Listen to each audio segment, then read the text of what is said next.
우리가 그 사도행전 이제 마지막에 이루고 있습니다.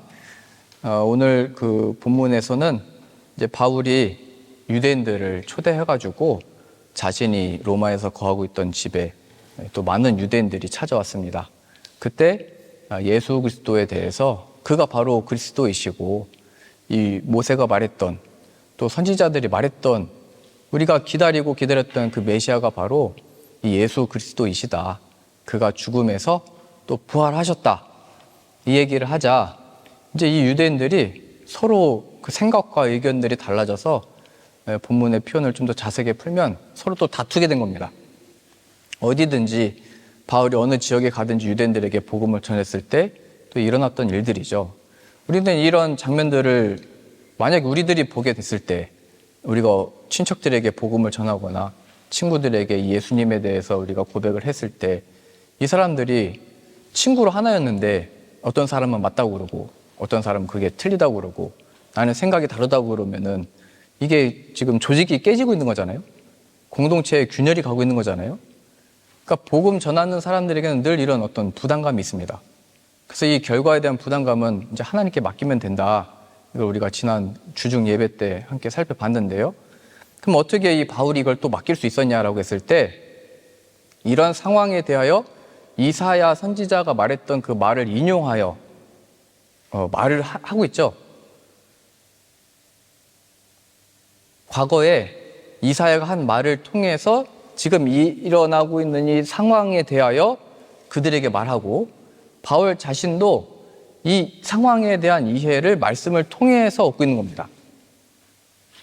이게 나 때문에 얘네들이 지금 싸우고 있네. 지금 나 때문에 지금 이런 일이 일어나고 있네. 그런 부담감과 긴장감을 하나님이 과거에 주셨던 말씀을 통해서 이 상황에 대한 이해를 얻고 거기서 위로를 얻고 이 상황을 받아들이고 근데 이 사람들을 자신의 삶으로 이제 보낼 수 있게 되는 겁니다. 그래서 우리들에게 펼쳐지는 모든 일들과 복음과 믿음을 가지고 살아가는 이 일들 가운데 펼쳐지는 모든 상황들에 대해서 이걸 어떻게 해결해야 되고 내가 이걸 어떻게 감당해야 되고 이 일이 왜 일어나고 있는지에 대한 이런 하나님께 위로를 얻으려면 하나님이 우리에게 주신 말씀이 무엇인지를 지금 바울처럼 알고 있어야 되는 겁니다. 하나님 우리를 위로해 주시길 원하잖아요. 내가 어떤 어려움에 처했을 때 소망을 얻기를 원하잖아요. 새 힘을 얻기를 원하잖아요. 그럼 그것을 무엇으로부터 얻을 수 있는 거냐면 마치 바울이 이사야에 했던 그 말을 가지고 이 상황을 이해하고 자기 자신도 그 말씀으로 받아들였던 것처럼 이 말씀에 대한 깊은 이해가 있어야 되는 겁니다. 한마디로 얘기하면 하나님을 알아야 되는 겁니다. 내가 이걸 어떻게 바라보느냐가 아니고 이 상황을 하나님 어떻게 바라보고 있느냐, 내가 이 문제들을 어떻게 바라보고 있느냐가 아니고 하나님이 이 문제를 어떻게 생각하고 있느냐. 이 세상이 오늘 아침에도 굉장히 큰 이슈가 있었잖아요. 그 미국의 대통령이 되려고 하는 사람이 그 유세를 하고 있을 때 격발을 했잖아요. 이런 시대적인 큰 이슈 속에 내가 그걸 바라보는 어떤 시각과 그 마음의 어떤 불안함과 이런 판단들이 있잖아요. 근데 그 속에서 우리들이 어떤 의미와 위로와 소망과 힘을 얻는 것은 하나님이 어떠한 것으로 어떠한 마음으로 그것을 바라보느냐 이것에 대한 이해가 있어야 된다는 겁니다. 그래서 하나님을 알아라. 그래서 이사야서 오늘 바울이 그 말씀을 인용을 했는데요. 이사야서 그 6장 한번 같이 보겠습니다. 이사야서 6장 8절입니다.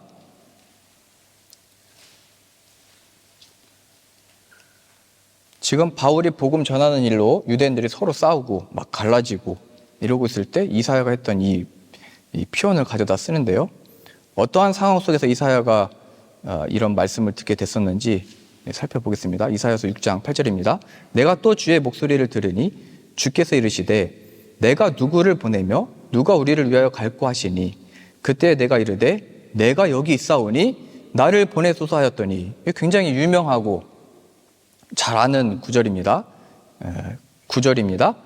여호와께서 이르시되 가서 이 백성에게 이르기를 너희가 듣기는 들어도 깨닫지 못할 것이요 보기는 보아도 알지 못하리라 하여 이 백성의 마음을 둔하게 하며 그들의 귀가 막히고 그들의 눈이 감기게 하라. 염려하건대 그들이 눈으로 보고 귀로 듣고 마음으로 깨닫고 다시 돌아와 고침을 받을까 하노라 하시기로 내가 이르되 주여 어느 때까지니까. 주님께서 누가 우리를 위해서 내 마음을 가서 전할까? 그때 이사야가 내가 가겠습니다. 내가 여기 있습니다. 나를 보내주십시오. 그건 멋지고 하나님 앞에 담대히 또 서게 된 모습입니다. 순종하는 모습입니다. 그런데 이사야가 받았던 그 말씀은 이 유다 백성들에 대해서 그들은 구원받지 못할 거다 이렇게 외쳐라 이렇게 했다는 거예요.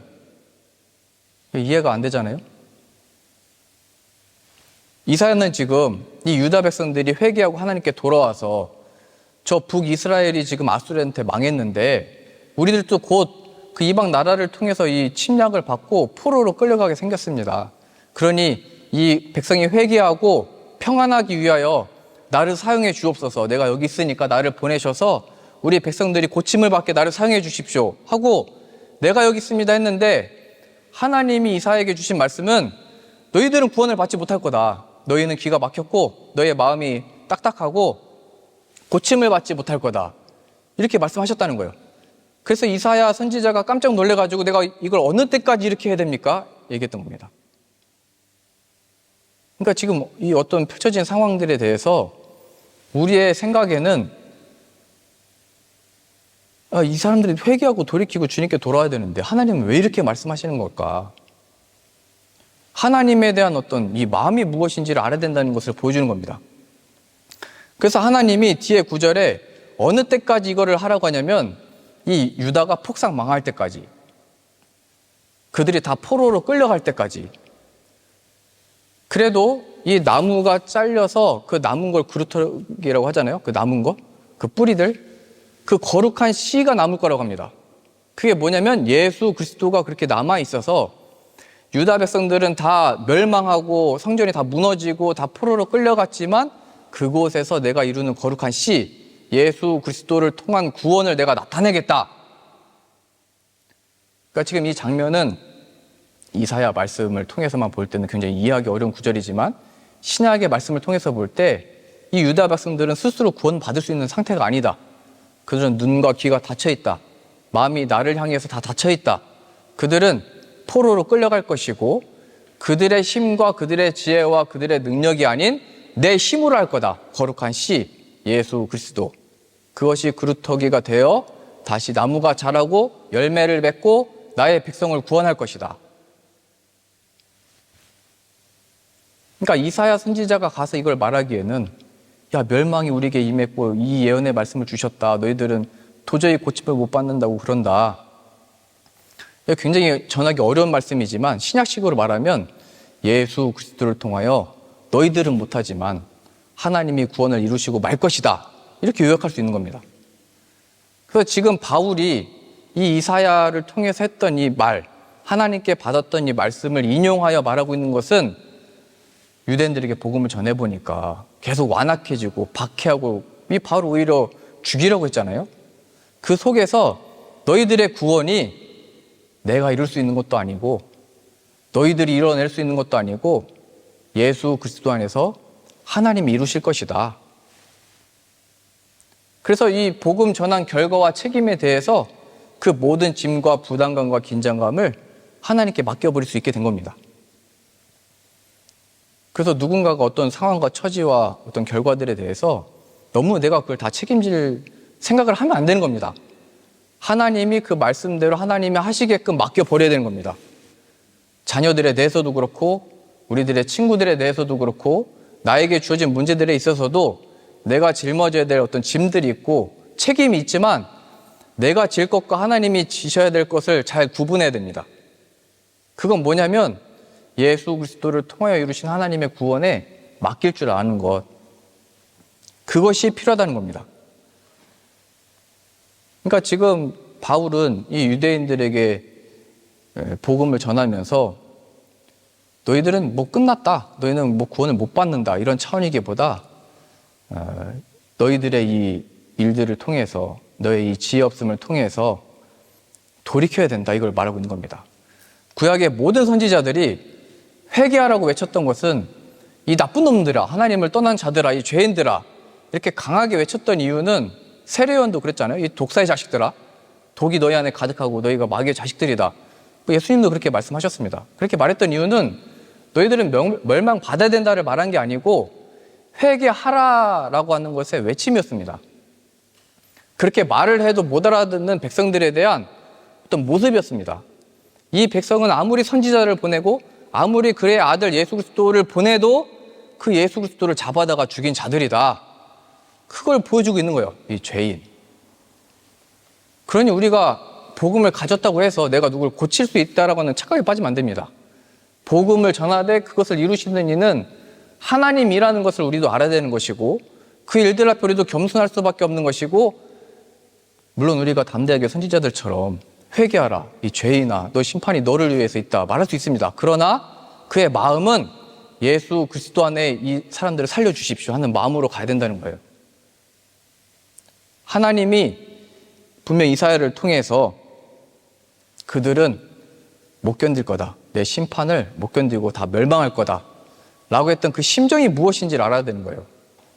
더 이상 그들로 통해서 하지 아니하고 자신의 뜻, 예수 그리스도를 통해서 이루시는 하나님의 그 마음을 알아야 된다는 거예요. 제가 전에 폴란드에서 목회할 때요, 그때 그 주중 예배가 있었는데요, 그때도 다른 교회에서 열심히 하던 청년이 저희 교회에 시집 와가지고 왔는데, 근데 같이 와가지고 그 남자 청년도 열심히 했던 청년이거든요. 근데 결혼하고 나니까 아이를 이제 갖게 됐어요. 그래서 이제 저한테 뭐라고 얘기했냐면, 주중 예배 때 이제 아이 태교를 위해서 이제 이거 거기 좀 가봐야 될 것 같다고, 예배를 나오기 좀 힘들 것 같다고 상황을 좀 봐달라고. 그래서 제가 그렇죠, 아이를 위해서 그런 시간이 필요하죠, 뭐 기도할게요 이렇게 했습니다. 그래서 저는 그 출산하면 나올 줄 알았거든요, 주중 예배를. 근데 출산하고 나니까 또 아이를 봐야 되겠대요.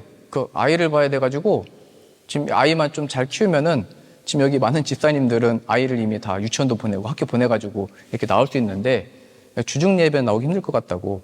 그렇죠, 아이를 잘 키워야 되죠. 아이가 자라도록 바랍니다.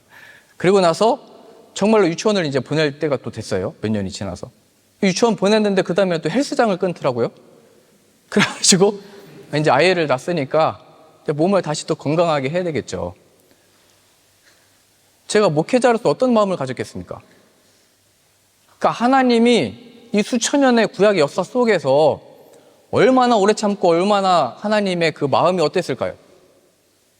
그 백성들에 대한 그 마음이 너희는 멸망할 거다, 너희들의 그 변하지 않냐는 그 마음의 중심의 그 죄악이, 그 본성이 그 멸망받아야 된다. 그리고 내가 이루는 구원, 예수 그리스도 그 거룩한 씨로 너는 다시 태어날 거다, 이렇게 말씀하셨다는 거예요.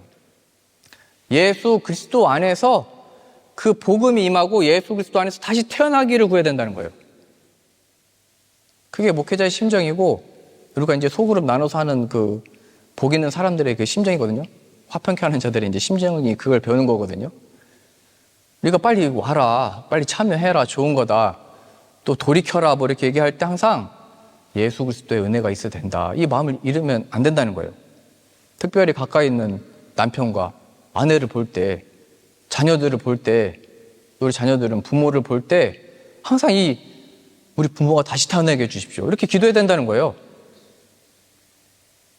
우리 부모는 내가 어떻게 너를 낳았는데 뭐 이렇게 얘기하겠지만, 오히려 자녀들은 이 말씀대로 이사야 선지자와 같이 뭐 나만 뭐 하나님 앞에 죄를 졌냐고, 뭐 아버지도 어머니도 하나님 앞에 죄 아니냐고 뭐 이렇게 말하지 말고, 우리 부모들도 말씀을 가지고 자녀를 훈육하면은 자녀들도 말씀을 가지고 칼을 듭니다. 그러니까 그렇게 하는 게 아니고 우리들의 이 옛 사람들이 다 죽어야 됩니다. 아버지, 우리는 예수 그리스도의 보혈로 다시 태어나야 됩니다. 이게 이사야 선지자가 했던 그 고백인 거예요. 바울이 지금 유대인들에게 하고 있는 그 고백의 내용이 바로 이건 거예요. 예수 그리스도 안에서 이루실 하나님의 은혜를 기대하며 소망하며 바라며 그 긍휼과 불쌍히 여겨주십시오 하는 마음으로 이렇게 전할 수 있어야 되는 거예요. 기다릴 줄도 알고 담대히 말할 줄도 알고, 이 처한 상황들에 대해서 상심하지도 말고 낙심하지도 말고 좌절하지 말고, 이 상황을 보고 있는 하나님의 마음으로 인해서 예수 그리스도 안에 나도 자유를 얻고 이 사람들에게도 자유를 주십시오. 그렇게 기도하는 거예요. 오늘 한 가지 더해서요. 바울이 너희들은 도무지 알아듣지 못한다. 내가 하나님께 맡긴다. 그러면서 한 가지 더 뭐를 얘기하냐면 하나님은 오래 참으시면서도 굉장히 단호하시다는 걸 알 수 있는데요. 오늘 본문 말씀 다시 보세요. 사도행전 28장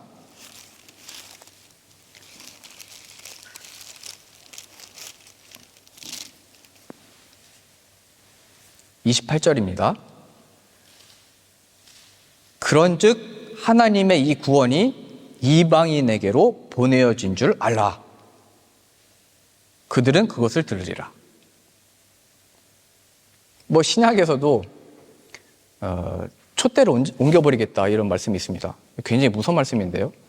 나는 하나님의 이 영광과 하늘의 신령한 복과 은혜와 예수 그리스도 안에 담겨있는 이 은혜를 나는 전했다. 그런데 너희들이 거부했다.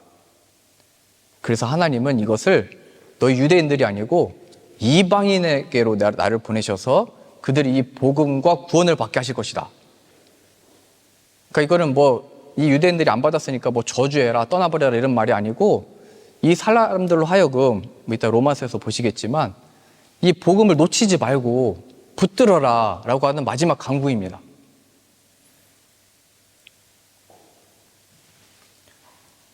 오늘 여기에 엄청난 또 중요한 의미와 은혜들이 있거든요. 하나님이 왜 이렇게 하셨냐? 로마서 11장입니다. 로마서 11장 30절 보겠습니다. 로마서 11장 30절이요. 너희가 전에는 하나님께 순종하지 아니하더니 이스라엘이 순종하지 아니함으로 이제 국류를 입었는지라. 이와 같이 이 사람들이 순종하지 아니하니 이는 너에게 베푸시는 국류로 이제 그들도 국류를 얻게 하려 하심이라. 하나님이 모든 사람을 순종하지 아니하는 가운데 가둬두심은 모든 사람에게 국류를 베풀려 하심이로다. 지금 이 구원이 이제 이방인에게로 간다라고 했던 이 말에 대한 총체적인 하나님에 대한 이해입니다. 그게 뭐냐면 본래 유대인들은 구원받기에 합당한 백성이었습니다. 선택받은 백성. 그런데 그들의 자격과 이 조건에서는 자연스럽게 그들이 메시아를 받아서 구원받을 백성이라고 생각을 했는데 그렇게 되면 거기에는 은혜라는 게 없게 되는 겁니다.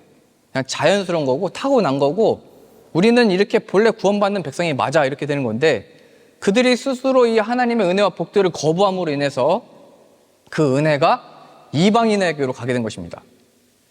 그랬을 때 이방인들이 그 복음을 듣고 회개하여 돌이키게 되므로 그들이 국류를 받아 예수 그리스도를 영접하여 구원을 받은 것이고 또 이 일로 인해서 유대인들도 하나님의 은혜와 국률 없이는 하나님의 그 거룩한 씨 예수 그리스도가 없이는 안 된다는 것이 확인되어져서 이방인이나 유대인이나 하나님의 은혜와 국률 없이는 구원받을 수 없는 존재라고 하는 같은 입장이 되어버린 겁니다. 그러니까 민족적인 특별함이나 나는 하나님께 더 사랑받는 어떤 존재 이런 게 없다는 거예요. 그냥 다 똑같은 죄인이 되어버린 거예요. 유대인이든지 그 밖에 있던 헬라인이든지 로마 사람이든지 어떤 나라의 사람이든지 상관없이 예수 그리스도가 없이는 안 되는 존재들로 다 만들어 버리신 겁니다. 이 일은 유대인들이 이 복음을 거부함으로 하나님의 뜻을 스스로 막음으로 마치 아담과 하와가 뜻하시는 대로 살았으면 됐는데 그 뜻을 거부하여 살아감으로 그 죄가 임했던 것처럼 유대인들도 똑같이 아담의 후손으로서 그 길을 걸었던 겁니다.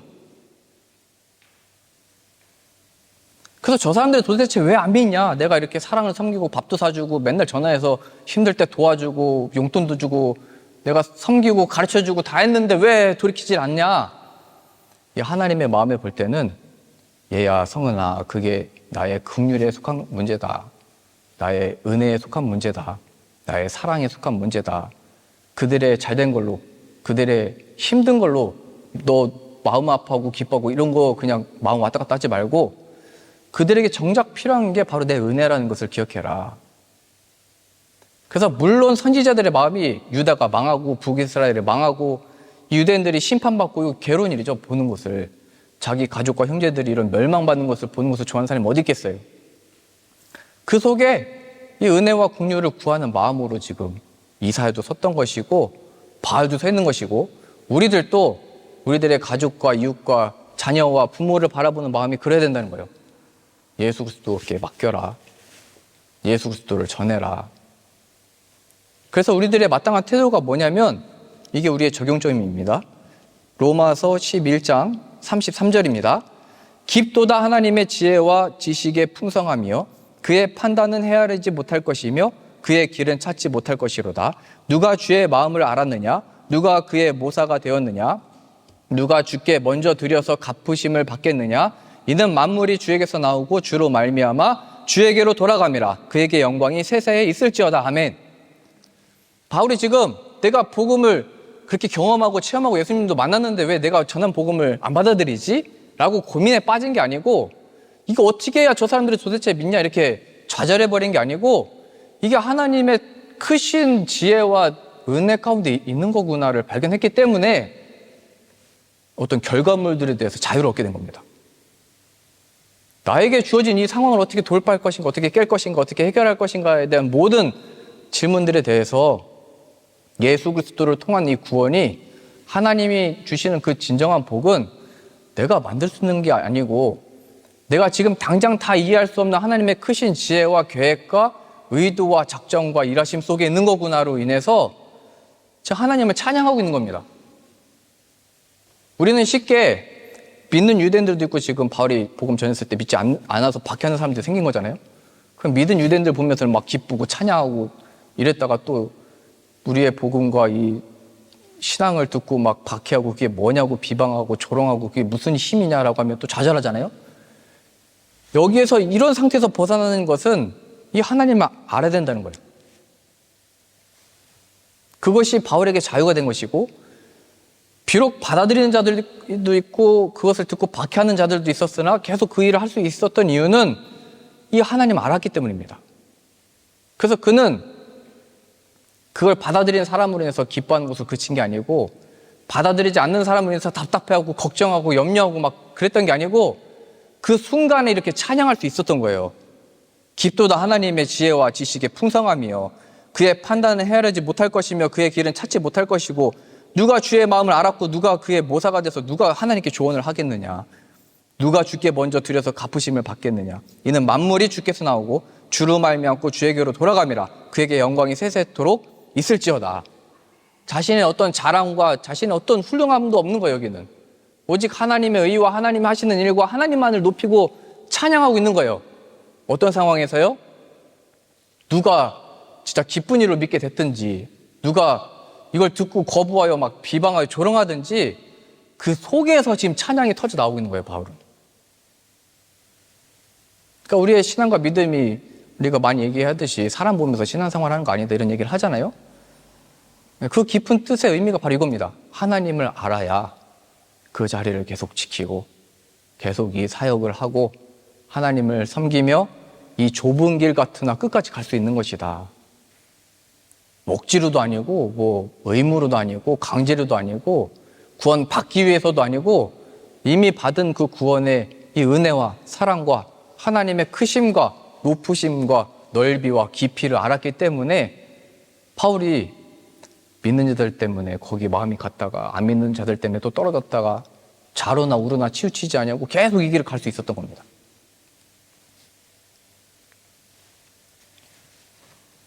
그러니 우리들에게 주어진 삶 가운데 내가 아직도 뭘 할 수 있다고 할 수 있을 것처럼 느끼는 어떤 감정들 자체를 의지하는 것은 옳은 것이 아닙니다. 하나님은 정말 어떤 분이시냐. 이 시대를 바꿔보겠다고 그 유세를 하러 나왔던 거잖아요. 근데 거기서 총을 맞고 있잖아요. 이런 시대 속에 우리가 어디서 뭘 어떻게 해야 되냐. 예수 그리스도가 유일한 구원이시고 그 예수 그리스도 안에서 참된 위로를 얻을 수 있고 예수 그리스도를 통하여 참된 이 구원에 참여할 수 있고 이 세상에 다른 것들의 구원이 있지 않다. 그거 보여주고 있는 겁니다. 뭐 우리가 정치적으로 신앙과 믿음 있는 사람을 세우면은 그래서 다 존경받고 다 높임을 받았나요? 아니잖아요. 우리나라 역사에서도. 하나님의 손 안에 정말로 예수 그리스도를 붙드는 것, 그것에 참된 위로와 소망과 이 길을 끝까지 걷게 하는 능력이 있는 것이다. 그러니 우리들에게 주어진 모든 삶 가운데 어떤 바울과 같이 인간적으로 보면 답답한 상황이잖아요. 또 이사야로 보자면 하나님이 내가 여기 있습니다, 내가 가겠습니다 했는데 그들 멸망할 거라고 가서 선포해라. 이게 마음이 어려운 겁니다. 그러나 하나님이 예수 그리스도를 통하여 이루신다라고 하는 그 구원을 이제 우리가 알고 이해하고 믿게 된 성도로서 나에게 예수님이 필요했듯이 나에게 허락해 주신 지체와 가족과 자녀와 친구들에게도 이 은혜를 베풀어 주십시오. 그렇게 하나님을 경외하고 하나님을 그렇게 섬기고 하나님을 이렇게 높이며 찬양하며 이 길을 끝까지 걷는 저 여러분들 다 되실 수 있기를 소망합니다.